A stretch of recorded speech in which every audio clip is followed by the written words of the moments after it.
मान ले यदि किसी व्यक्ति को कहा जाए कि तुम्हें सुबह से शाम तक कुछ भी नहीं बोलना है, तो वो उसके लिए एक सजा हो जाएगी, क्योंकि व्यक्ति जब सुबह उठता है उसी समय से वो अपने परिवार के लोगों से बातचीत करता है। आजकल तो फोन भी है, तो फोन पर बातें करता है, और उसके बाद अपने ऑफिस गया या फिर अगर कॉलेज गए तो आप अपने कॉलेज में फ्रेंड से, टीचर से बात करते हैं। जब वापस आए तो भी अपने फ्रेंड से, या फिर आप कहीं मार्केट गए तो वहां के लोगों से बातचीत करते हैं। घर वापस आने के बाद भी फिर वही सिलसिला, अपने परिवार के लोगों से बात करते हैं। अर्थात सुबह उठने के बाद से रात को सोने से पहले, बिस्तर में जाने से पहले तक हम आवश्यकता अनुसार जिन भी लोगों से मिलते हैं उनसे बातें करते हैं। तो ये बात करना क्या है, हम क्यों बातें करते हैं? बात करके उन्हें हम अपने मन के विचारों, अपने मन के भावों को बताते हैं, और दूसरे भी अपने मन एवं भावों को, अपने विचारों को हमें बताते हैं। तो इस तरह से हम एक दूसरे को अपने विचारों से अवगत कराते हैं। ये एक दूसरे से अपने विचारों को बांटना ही अभिव्यक्ति है। हेलो एवरीवन, मैं डॉक्टर नीलिमा। आज इस वीडियो का टॉपिक है अभिव्यक्ति, एक्सप्रेशन। तो आइए शुरुआत करते हैं। सबसे पहले हम देखेंगे कि अभिव्यक्ति का क्या अर्थ है, इसकी क्या अवधारणा है। अभिव्यक्ति अर्थात एक्सप्रेशन का तात्पर्य है अपने विचारों, अपने भावनाओं को दूसरों के सामने प्रस्तुत करना। हम अपने विचारों को भाषा के माध्यम से ही दूसरों के सामने अभिव्यक्त करते हैं। मान लीजिए अगर हम इशारों से दूसरों को अपने विचारों को बताएंगे तो हम उसे विस्तृत रूप में नहीं बता सकते हैं। अपने विचारों को एक्सप्लेन करने के लिए, विस्तृत रूप से बताने के लिए हमें भाषा का प्रयोग करना होता है।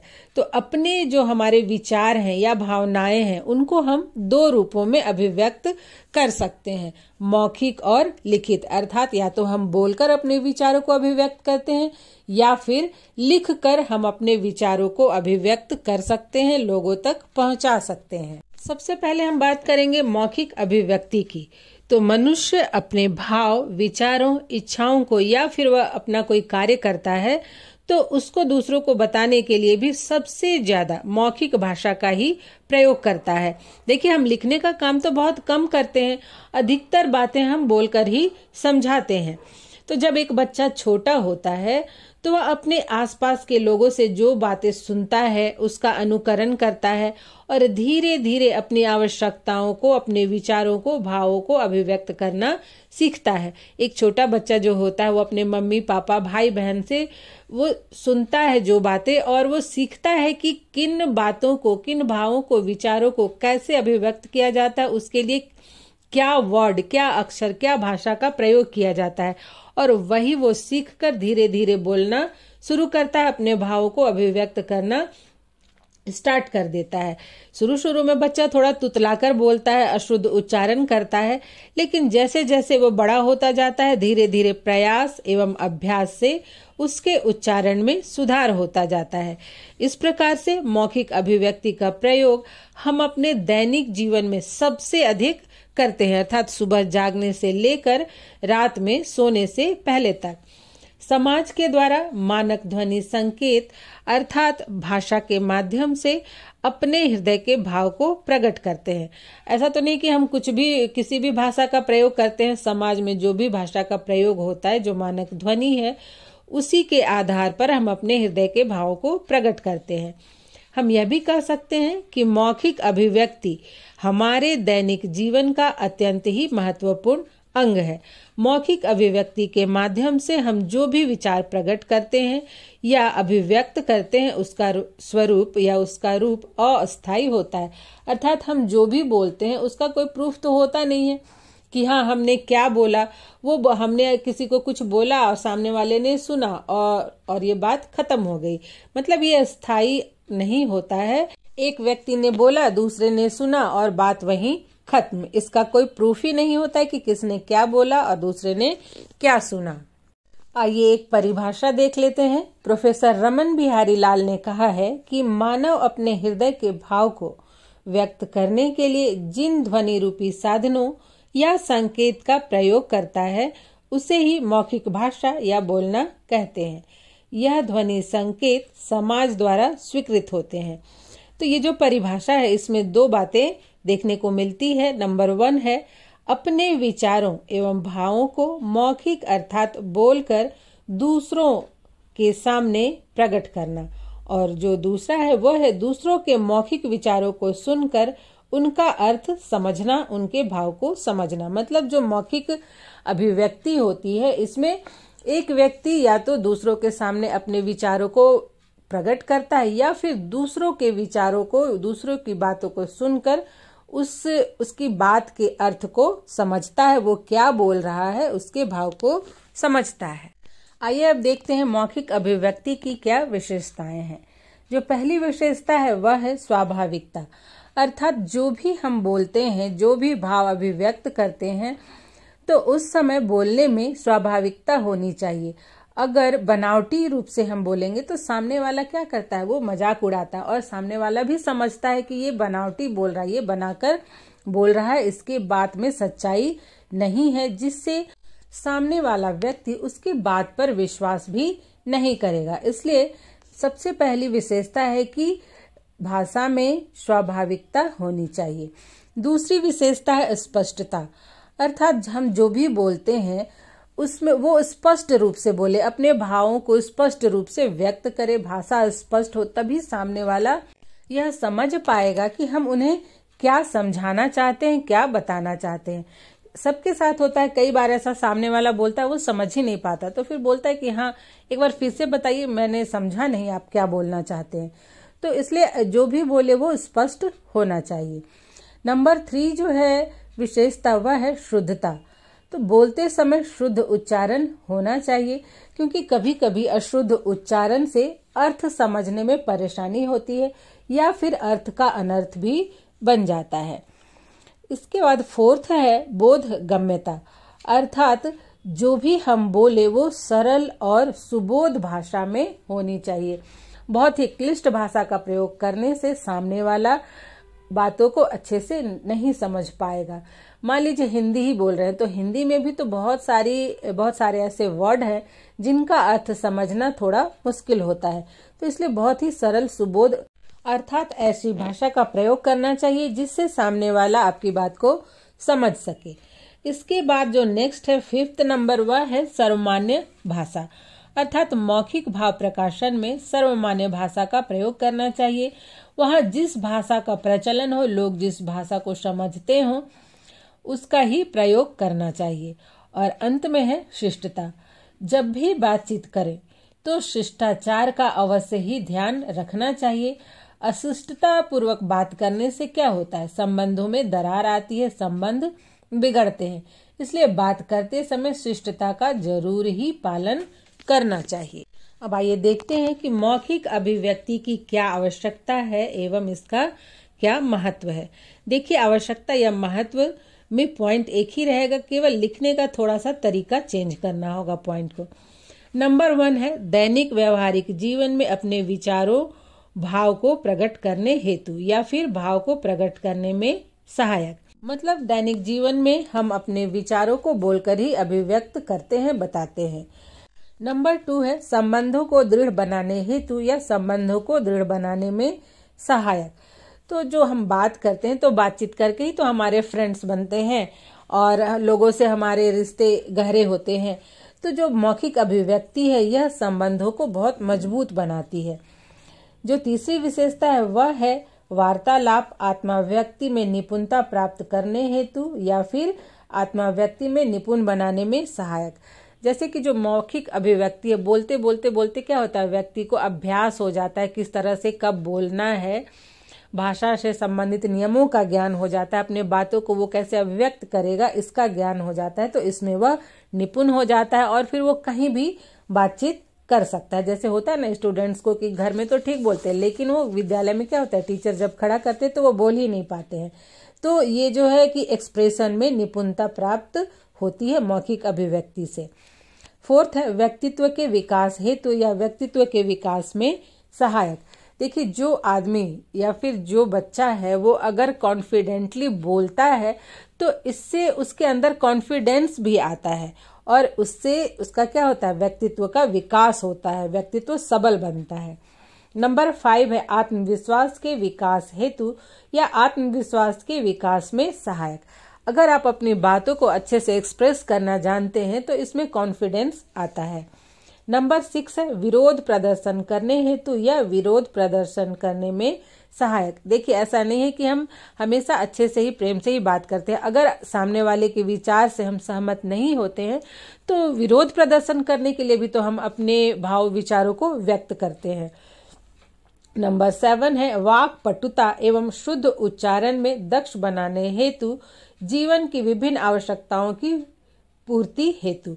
अर्थात तो बोलने में और शुद्ध उच्चारण में भी जो मौखिक अभिव्यक्ति है वो दक्ष बनाती है और हम अपनी विभिन्न आवश्यकताओं की पूर्ति कैसे करते हैं, बोलकर ही करते हैं। और अंत में है नंबर 8 मानसिक स्वास्थ्य को उत्तम बनाए रखने हेतु सहायक। जैसे देखिए कि बहुत लोग जो होता है, जो इंट्रोवर्ट होते हैं, वो बहुत ज़्यादा नहीं बोलते हैं और कुछ भी बात अगर कोई भी उनके साथ उनके जीवन में कोई दुख हो, कोई बात हो तो वो अपने मन में ही रखते हैं और उसका असर उनके मानसिक स्वास्थ्य पर पड़ता है। तो इसलिए यदि मौखिक अभिव्यक्ति अर्थात आप बोलने में वाक्पटु हैं, अपनी बातों को अच्छे से एक्सप्रेस कर लेते हैं, आप कहाँ किस बात से किसी के बात से सहमत नहीं है, तो अगर आप स्पष्ट रूप से बोल पाते हैं तो कहीं ना कहीं मन की बात वो सामने को आप एक्सप्रेस कर देते हैं।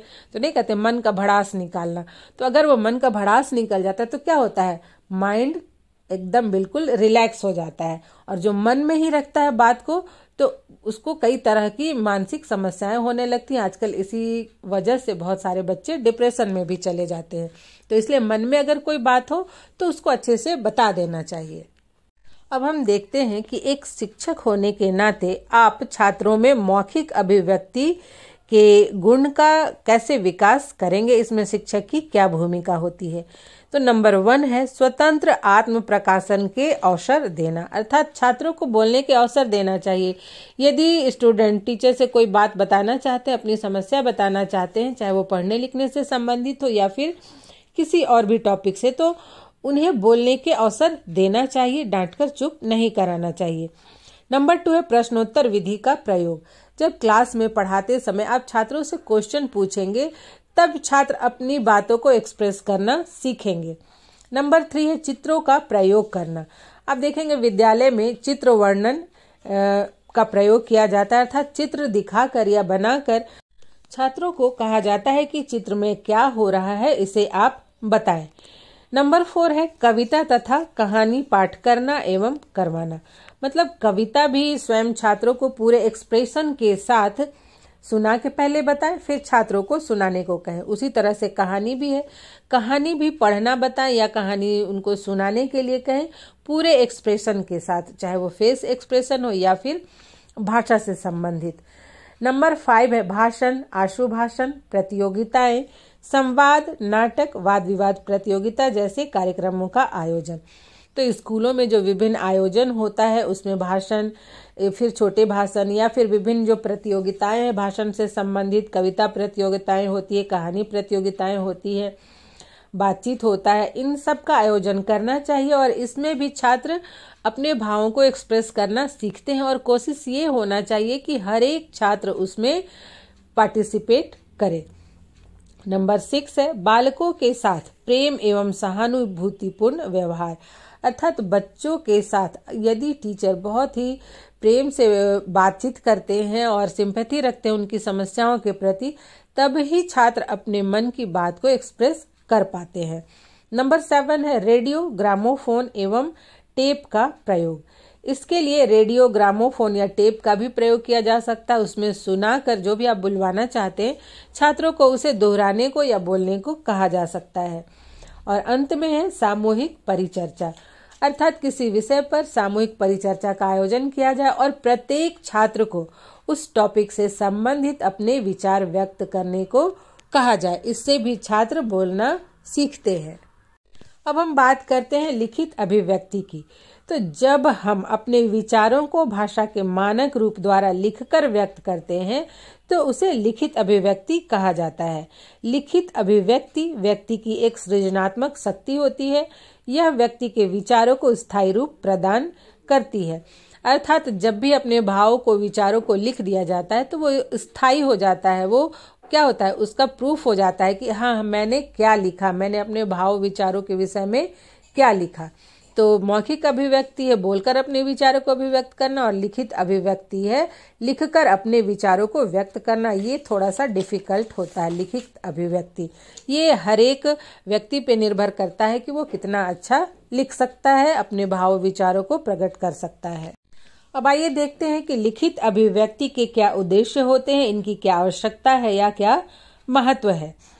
नंबर 1 है विचारों को स्थायी रूप प्रदान करना, अर्थात जो भी भाव है, विचार है, जो भी बात ज्ञान आप दूसरों को देना चाहते हैं उसको स्थायी रूप देने के लिए लिखना या लिखित अभिव्यक्ति आवश्यक है। इसीलिए आज ये बुक भी हम पढ़ते हैं, पेपर है, ये सब क्या है, ये सब लिखित अभिव्यक्ति ही है। अगर मान लीजिए ये वीडियो ही केवल मैं बोलकर बनाऊं तो फिर वो उसका रूप अस्थायी हो जाएगा कि आप उसे केवल सुनकर कितना लिखेंगे। लेकिन अगर ये मान लीजिए लिखा हुआ है तो आप इसका स्क्रीनशॉट ले लेंगे, ये स्थायी है इसलिए स्क्रीनशॉट लेके आप जब भी चाहें उसको देख के लिख सकते हैं। नंबर 2 है बालकों को लिपि, शुद्ध वर्तनी तथा व्याकरण सम्मत रचना में निपुण बनाना। लिपि का अर्थ है कि जो लिपि है उस लिपि में अक्षरों को किस प्रकार से लिखते हैं, शुद्ध शुद्ध उसकी बनावट क्या है, वर्तनी वही है, उसमें मात्राओं का कैसे प्रयोग करते हैं, व्याकरण के अनुसार कब कहाँ किस भाव को व्यक्त करने के लिए कौन से चिन्हों का प्रयोग करते हैं, इन सब में भी निपुण बनाना लिखित अभिव्यक्ति का उद्देश्य होता है। आप देखेंगे जब बच्चे सीख रहे होते हैं भाषा लिखना तो वो कहाँ उन्हें कौन सी मात्रा लगानी है वो नहीं जानते हैं, तो धीरे धीरे अभ्यास के द्वारा वो अच्छे से लिखना सीखते हैं। वो जो उनके मन में जो विचार या भाव होते हैं उन्हें लिखना सीख जाते हैं। तो लिखित अभिव्यक्ति का यही महत्व है कि छात्र लिखने में अर्थात व्याकरण सम्मत और शुद्ध शुद्ध लिखने में निपुण बन सके। नंबर 3 है भाषा का शुद्ध ज्ञान एवं विराम चिन्हों का उचित प्रयोग करने में निपुण बनाना, अर्थात भाषा का शुद्ध ज्ञान एवं जैसा आप जो लिखते हैं उसमें कब कहाँ कॉमा देना है, कहाँ फुल स्टॉप देना है, कहाँ पर अर्ध विराम देना है, इन सब चिन्हों का भी बहुत महत्व होता है, कहाँ इन्वर्टेड कॉमा देना है। तो लिखित अभिव्यक्ति में ये सब जो चिन्ह होते हैं वो जो भी लिखा हुआ है उसको उसके भाव को भी दर्शाने में बहुत सहायक होते हैं। तो कब किन चिन्हों का कहाँ प्रयोग करना है इसमें भी निपुण बनाना लिखित अभिव्यक्ति का उद्देश्य होता है और यही इसका महत्व भी है। नंबर 4 है विषय के अनुकूल भाषा शैली का प्रयोग करने में सक्षम बनाना। अब देखिए एक ही भाषा शैली का प्रयोग तो हम हमेशा नहीं करते हैं, एक जैसे नाटक ही है तो नाटक में ही भावों के अनुकूल हम भाषा लिखते हैं और उसी प्रकार के चिन्हों का प्रयोग करते हैं। कविता लिखने की शैली अलग होती है, कहानी लिखने की शैली अलग होती है, नाटक लिखने की शैली अलग होती है। तो जिस प्रकार का विषय है उसी के आधार पर या उसी के अनुकूल भाषा शैली का प्रयोग करने में भी बालकों को सक्षम बनाना लिखित अभिव्यक्ति का उद्देश्य होता है। नेक्स्ट है नंबर 5 लेखन कार्य में रुचि उत्पन्न करना। देखिए बच्चे तो बिल्कुल भी लिखना नहीं चाहते, उनको मौखिक रूप से जितना भी पढ़ाइए बुलवाइए उन्हें अच्छा लगता है, लेकिन वो बिल्कुल भी लिखना पसंद नहीं करते हैं। आजकल बड़ों में भी जो कॉलेज के स्टूडेंट है उसमें भी ट्रेंड बनता जा रहा है, वो टीचर के नोट्स लिखना नहीं चाहते बल्कि वो चाहते हैं उन्हें पीडीएफ मिल जाए, एग्जाम के समय में वो उसके प्रिंट निकाले, पढ़े और एग्जाम दे दे। लेकिन जब तक लिखेंगे नहीं तब तक भाषा की शुद्धता अशुद्धता और कैसे लिखा जाता है, चिन्हों का कैसे प्रयोग किया जाता है, इसका ज्ञान कहाँ से होगा। तो लिखित अभिव्यक्ति का एक उद्देश्य ये भी है कि छात्रों में लिखने के प्रति, लेखन कार्य के प्रति रुचि उत्पन्न हो। नेक्स्ट है नंबर 6 सुंदर लेखन एवं लेखन कौशल में दक्ष बनाने हेतु। अब देखिएगा कि बच्चों को हैंडराइटिंग लिखने के लिए दिया जाता है, क्यों? ताकि वो उनका जो हैंडराइटिंग है वो सुंदर बन सके और लिखने के कौशल में वो दक्ष बन सके। और अंत में नंबर 7 अपने विचारों को क्रमबद्ध रूप से प्रस्तुत करने की योग्यता का विकास करने हेतु, अर्थात अपने जो विचार है, भाव है, उनको किस प्रकार से एक सीक्वेंस में लिखना है इसका भी ज्ञान देने के लिए या फिर इसमें दक्ष बनाने के लिए छात्रों को लिखने का कार्य देना अत्यंत ही आवश्यक है। लिखित अभिव्यक्ति का प्रयास करना, अभ्यास करवाना अत्यंत ही आवश्यक होता है। आइए अब देखते हैं कि लिखित अभिव्यक्ति योग्यता का विकास करने में शिक्षक की क्या भूमिका होती है। अभी देखिए बहुत सारे बीएड कॉलेजों में जो स्टूडेंट्स हैं वो सभी गए हैं प्रैक्टिस टीचिंग के लिए, तो वहां पर सभी अच्छा पढ़ाते हैं, लेकिन एक बात का ये भी ध्यान रखें कि छात्रों को पर्याप्त लिखित कार्य भी करवाएं जिससे उनमें लिखित अभिव्यक्ति का विकास हो सके। तो इसमें एक शिक्षक की क्या भूमिका होनी चाहिए, आइए बात करते हैं। नंबर 1 है शिक्षक द्वारा सुंदर एवं शुद्ध लेखन कार्य।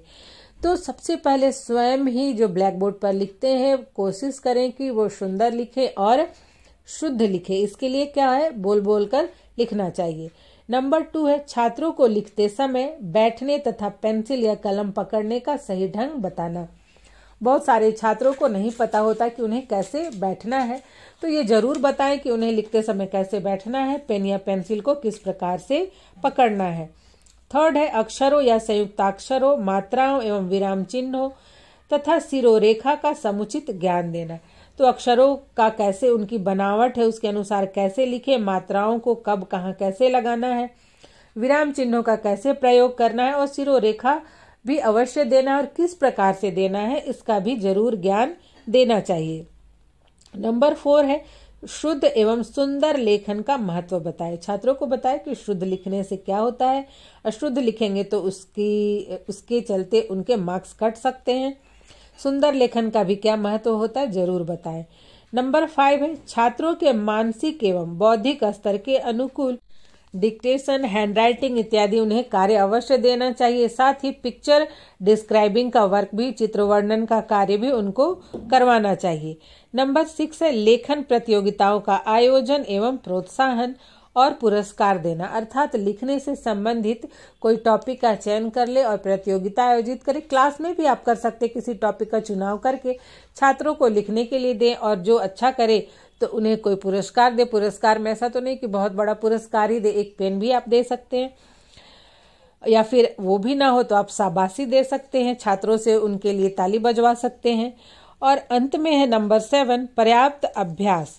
तो लेखन कार्य में निपुण बनाने के लिए, सुंदर लेखन के लिए, शुद्ध लेखन के लिए, व्याकरण सम्मत लेखन के लिए जो सबसे आवश्यक होता है वह होता है पर्याप्त अभ्यास, क्योंकि अभ्यास से ही हम किसी भी कार्य में, किसी कौशल में दक्ष हो सकते हैं।